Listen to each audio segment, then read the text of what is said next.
This is the Louie T Network.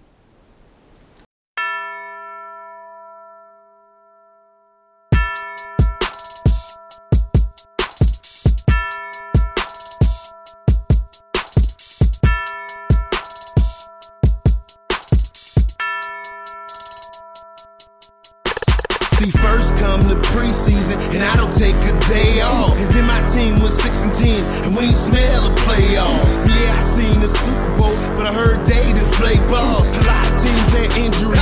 Sam Bradford had to take off. Go hard in the offseason, but you don't know the half. Before you know, we gon' look up, and we ready for the draft. They dressed up in that suit top, and I don't know how to act. They waiting, so patient, so they can put on that hat. Who else could it be? But your man Luke. Okay, so when she asks you where you was at, you tell her you in the lab room. Who else could it be? Who? But your man Luke. Okay, so when she asks where you was at, you can tell her you was in the lab room. Yeah.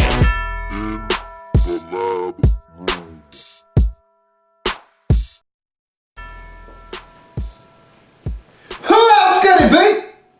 But me, your man. Louie T, welcome. You are in the lab room. Of course, I'm your host, Luke. Thank you for joining me. Week number 10 in the National Football League Whiparound. NFL Whiparound for week number 10. Gonna do something a little bit different because, again, if you haven't been paying attention or you just don't know, I'm not gonna be here this week to do the Hurry Up O as I normally do because I'm going out of town to record another episode of the Playbook with Free Gola. So, because I'm not going to be here to break down the games, I feel like I just have to do something. I got to get on the board. I feel out of touch with the viewers, and I feel out of touch with the entire week when I don't do this. So, I'm going to quickly talk about the finals that have taken place thus far. Of course, Sunday Night Football hasn't happened, nor has Monday Night Football, so I won't be able to talk about those games. But all of the games that have taken place in the 1 o'clock or 4 o'clock hour that have come to its conclusion, we will discuss here on this quick whip around of the National Football League for week number 10. We start in Green Bay. Lions find a way to get it done. This is why we call this family business, because you just don't know what's going to happen and it stays in the family. Lions win in Green Bay for the first time since 1991, which is crazy because in a season where the Lions can't do much of anything right, they finally go down and slay one of their biggest demons to date, not being able to win in Green Bay. You would think they would do that in a year where they make the playoffs and win double-digit wins. They don't do it in one of those seasons. They do it in a year where they come into the game at 1-7, coming off a bye, having just fired their general manager, team president, and an offensive coordinator and a couple of offensive line coaches. So it just was an improbable win by the Packers. This speaks, by the Lions. This speaks volumes to where the Packers are. We'll get to them in a second. But a big win for them. This game had so many turns at the end. It was just a weird finish to a game. So the Packers pick up a series of big third downs to keep the Packers from being able to get the football back and potentially win the game with a field goal. It was 12-10 at the time. And then they get a big gain to Golden Tate down to about the 4 or 5 yard line. And they end up getting the football in the end zone to pretty much put this game out of reach. All they need is a Matt Prater extra point. He had already missed one earlier in the game. He misses another one, so instead of a 2-score game with the Packers having no timeouts left, 2 timeouts left, but really this game would have been over, needing 2 scores less than 2 minutes in the game. Instead, it's an 8-point game, Packers having 2 timeouts and plenty of time to go down and tie the game up, and that's exactly what they did. They get down there, that's exactly what they did as far as scoring a touchdown, but they still needed a 2-point conversion. They don't get it. Great play by the cornerback on that side of the field. And Lions are dealing with a plethora of injuries at the cornerback position. They lose Josh Wilson on a couple plays prior. They already came into the game without Rasheem Mathis, so they were hurting at the cornerback position, but yet they still find a way to deflect the pass and preserve the win. So we thought onside kick by the Green Bay Packers. Lions have a chance to recover. How long? Megatron. Who else would you rather want getting their hands on the football but Calvin Johnson? But he doesn't catch it. It goes into the hands of Demarius Randall, all-world rookie cornerback for the Packers. Gives them life, gives them an opportunity to get a couple of completions, get into field goal range for Mason Crosby, who then proceeds to miss a 56-yard field goal. Never even really got off the ground. Everyone assumed the kick was blocked because of how ugly the trajectory of the kick was. It never really got up in the air, but it was not blocked. He didn't hit it well, and it was a badly missed field goal. Lions escape Green Bay with their first win since 1991, 18-16. Lions get their second win of the season. And for the Green Bay Packers, 3 consecutive losses after starting the season 6-2. Don't look now, they're no longer in first place. We'll talk about why they're no longer in first place, but this is a team struggling. We don't know if Mike McCarthy needs to call the plays again or what's going on. We know that the absence of Jordy Nelson is really being felt now. They can't wait to get Andrew Corliss back in the passing game. But look, they won 6 games with these same guys, so really no one's trying to hear any excuses.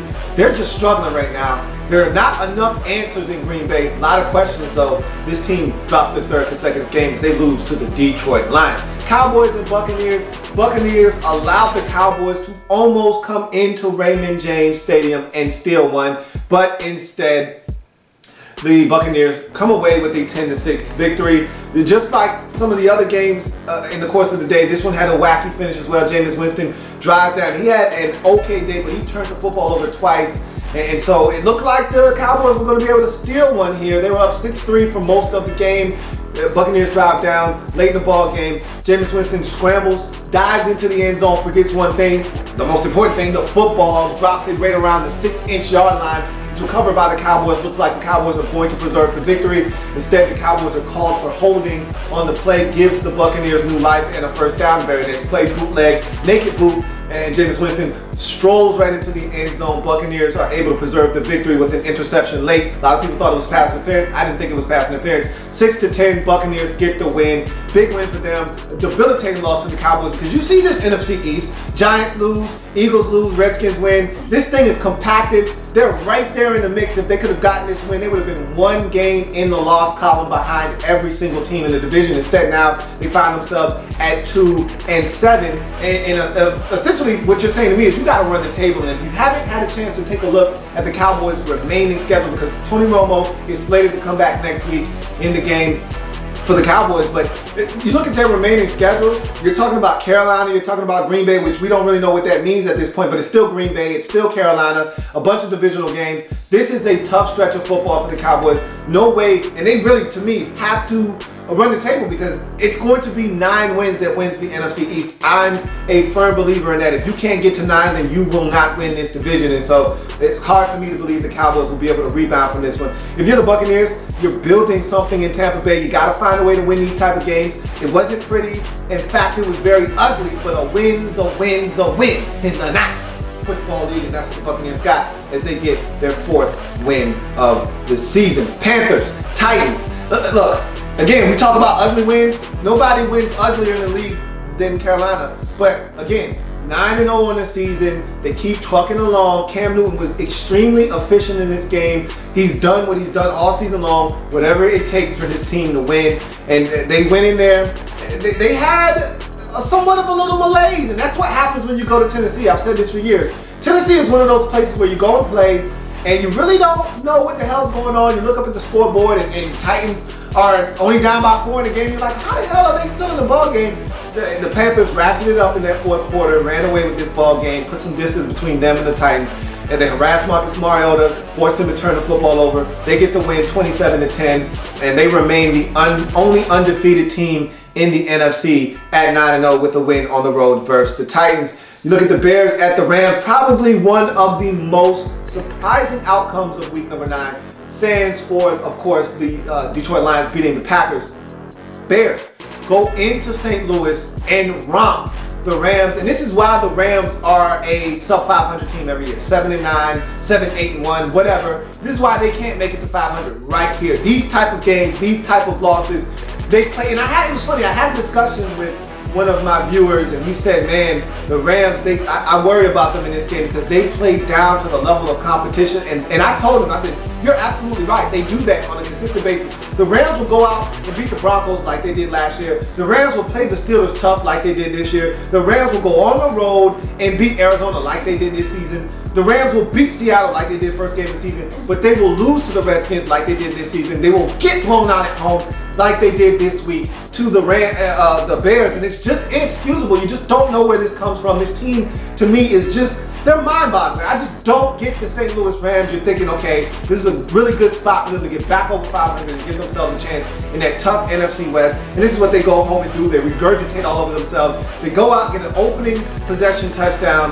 turn around and give up a Zach Miller 80, almost like an 80-yard touchdown, a catch and run, 87 yards I want to say it was, ridiculous. And this is a guy that doesn't even have any speed, just inconceivable how bad they played on defense in this game. Jay Cutler carved them up 3 touchdowns, no interceptions, which is very surprising to me because I thought the Rams were going to apply pressure on him. And that's a testament to that offense. And I've talked about this on my podcast, how great of a job John Fox is doing in Chicago. You got to give some credit to their offensive coordinator as well for putting Jay Cutler in positions to succeed, getting the football out of his hands quickly. That Bears team isn't very good when you look at them on paper, but they're going out and competing every week, and they smack the Rams around in their own house 37-13. And you want to know why people think that Jeff Fisher isn't doing a really good job and why he's one of the most overrated coaches in the league? Just look at this game, and that'll tell you all you need to know. Rams fall to 4-5 on the season. Bears climb to 4-5 on the season. Dolphins, Eagles. Wow, another one of these games I didn't see coming. Everybody's been talking about the Eagles, especially me, about how they have a golden opportunity to really put some distance between them and a lot of the other teams in the NFC East with this 3-game stretch that's coming up. You look at this game against the Dolphins, they've got the Jags, I think they've got like the Titans or someone else like that. That's a very winnable game. So you look at their schedule and you say to yourself, wow, they've got some very winnable football games if they can just turn it up. Got the win last week in Dallas, so you're thinking, okay, maybe they're starting to hit their stride. You come into this game, get out to a 16-3 lead. Everything looks on the up and up for them, and then they fall into the trap. They can't get it going. Sam Bradford goes down with a shoulder injury. Dirty Chaz, Mark Sanchez comes into the game and does what Dirty Chaz does, only needing a field goal to take the lead and potentially win this football game. They're already at like the 8-yard line. They're well within field goal range. You're talking about a chip shot if nothing else happens. He rolls out of the pocket on first down. Oh my God, you can't do this. He's a veteran. He knows better. But this is what Dirty Chaz does. This is why Dirty Chaz is Dirty Chaz. He rolls out, throws into traffic, and I'm telling you right now, the MVP of that Dolphins football team is their safety, Mr. Jones. He's been outstanding for them all season long. I don't know where they would be without him. Makes the play of the game, picks off Sanchez in the end zone, turns it over. Dolphins do what they need to do to get first downs to put this game away as they defeat the Eagles 20-19 in Philadelphia.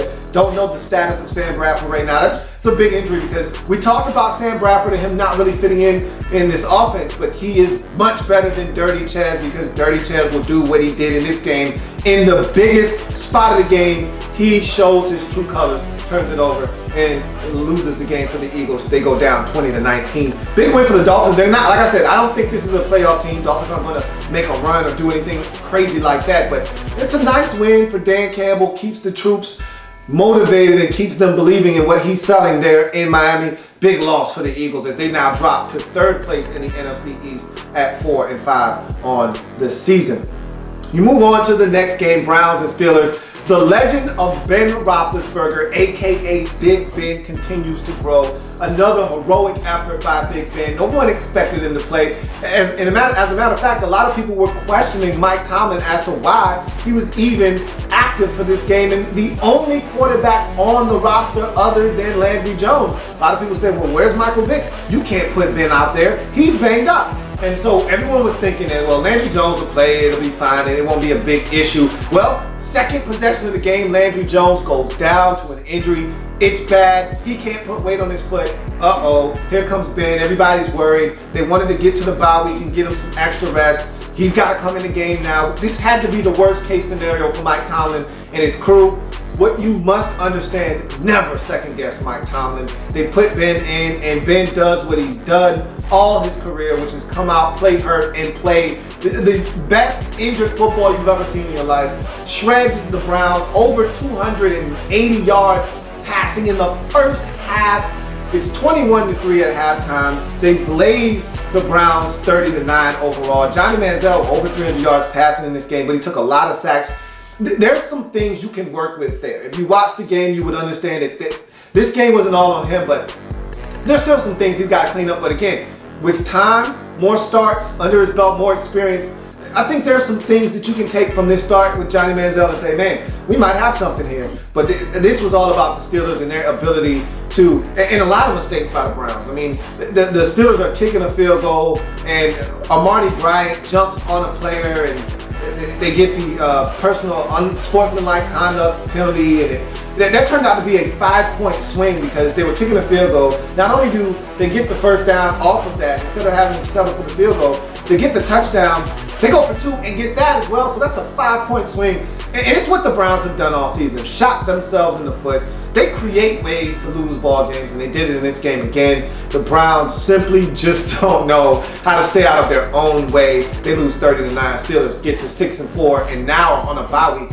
I love the Steelers. You know how I feel about them, and they're sitting pretty at 6-4 going in to the bye week.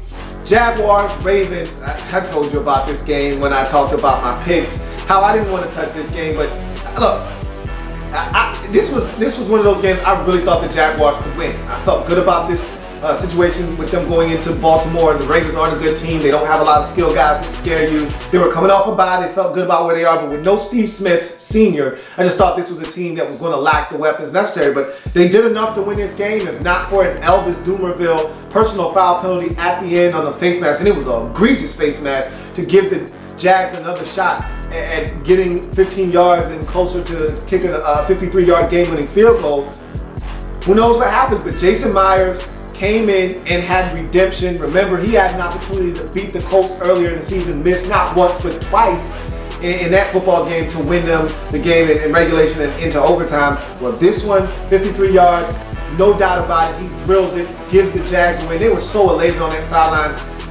Their head coach, Gus Bradley, got his shirt pulled up, the highest I've ever seen a head coach's shirt pulled up in celebration. I think I almost saw some man boobs there. I'm like, hey, y'all making me a little uncomfortable now. I pulled his shirt back down, but they're so excited. I'm happy for them. I love the Jaguars. Can't wait to watch them on Thursday Night Football. Big win for them. They're going in the right direction. And my buddy said to me last week, why can't the Jags win this division? It's so bad. No Andrew Luck for at least a month and some change. Why can't they steal this division? I said, they're not going to win enough games. Well, they're 3-6 now. So who knows? I mean, they should have won some games earlier in the season. They dropped some games they had chances to win, but hey, this division isn't out of bounds quite yet. Let's see how the Colts react to not having Andrew Luck when they come off their bye. I don't feel any type of way about the Texans. We know the Titans are going to struggle with a rookie quarterback. Why not the Jags? I don't know. They're 3-6. Big win for them on the road. If you're the Ravens, you basically did what you've done all season. Find ways to lose.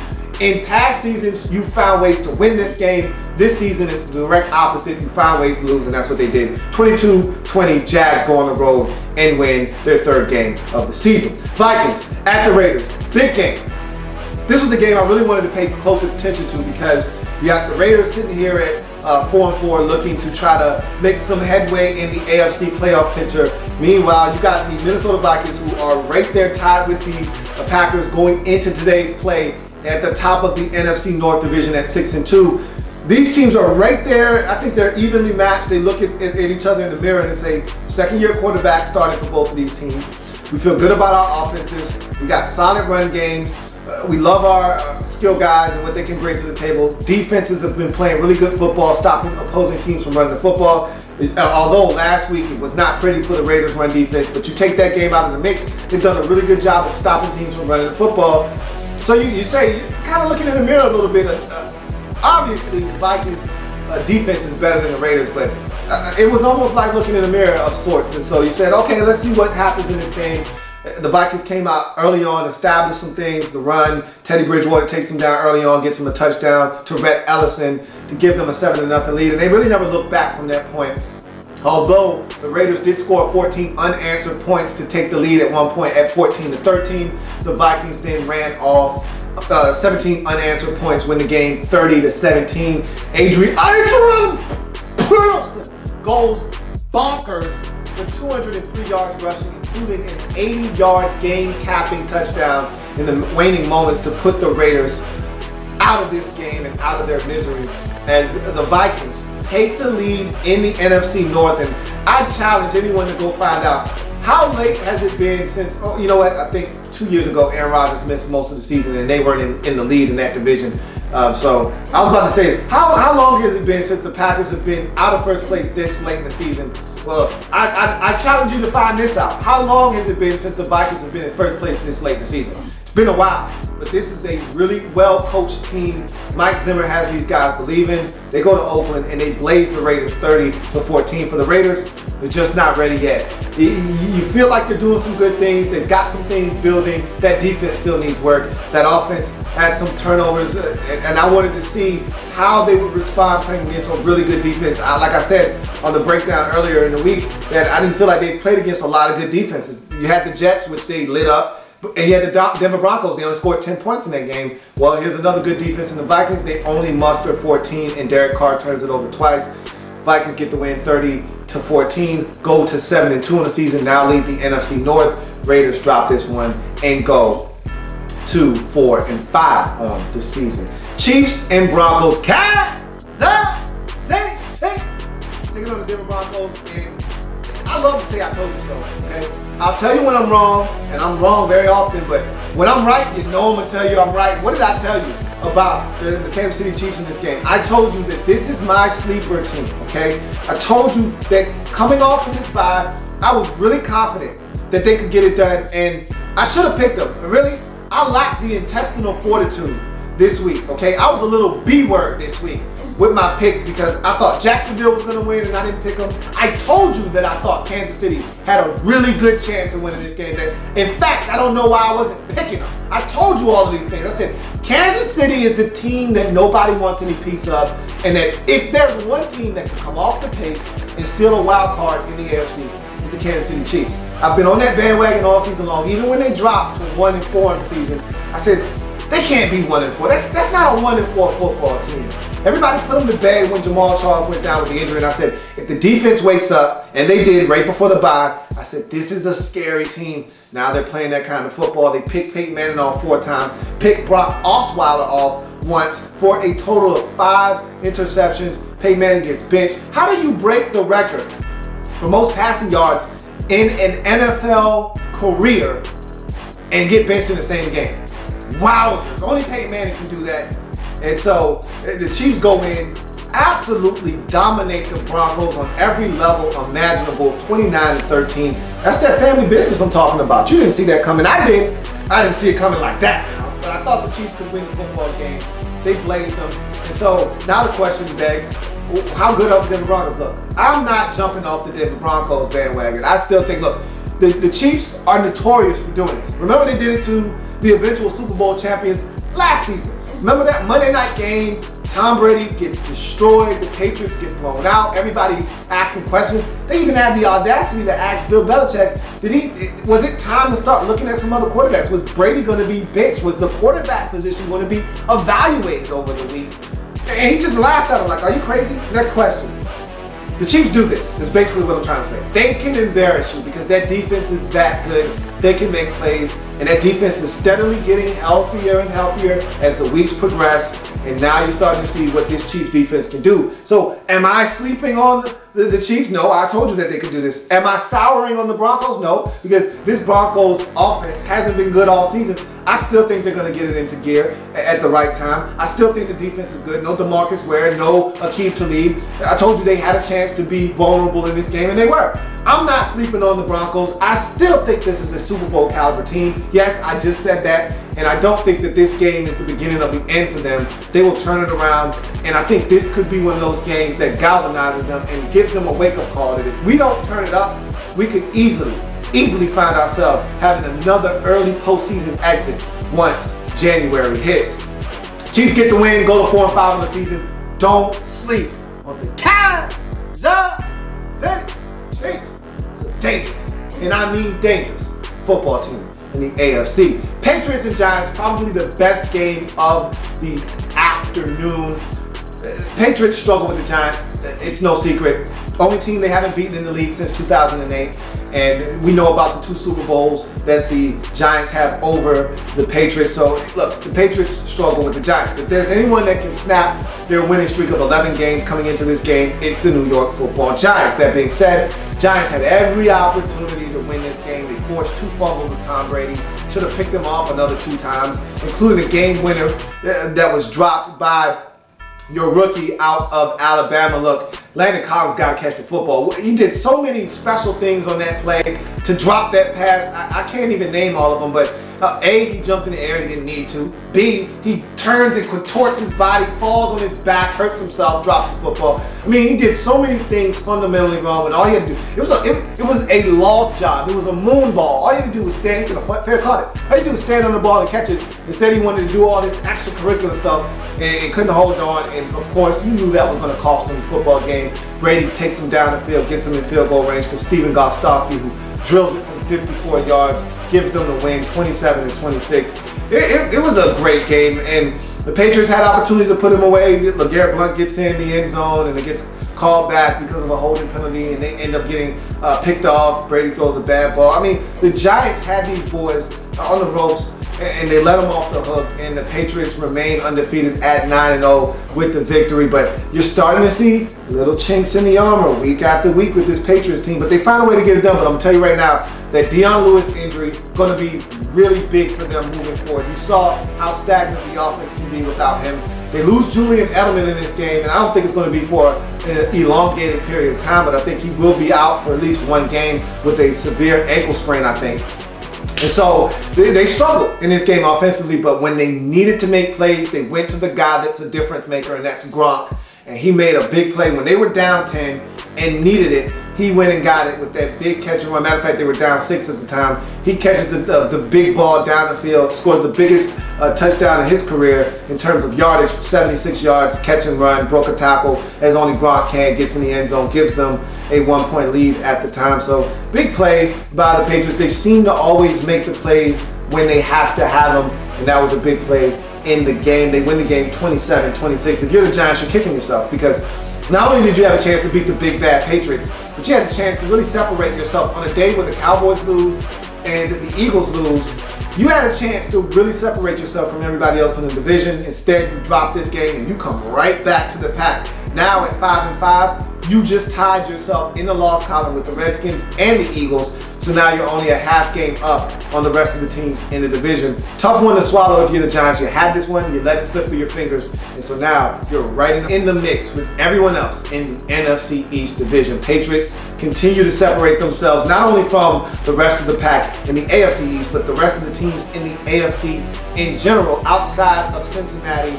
They are the alpha male in the AFC conference. And that's your Week 10 Whiparound. If it happens in the National Football League, whether big or small, we cover it all here in the lab room. Come back and join me as I continue to break down anything and everything in the National Football League. Can't wait to check out Sunday Night Football. Cards, Seahawks, should be pretty entertaining football. NFC West, family, business. There's plenty more where that came from. While you're here, subscribe to the channel. If you want more Louie T, be sure to follow me on Twitter at InTheLabRoom, or you can like the Facebook page at In The Lab Room.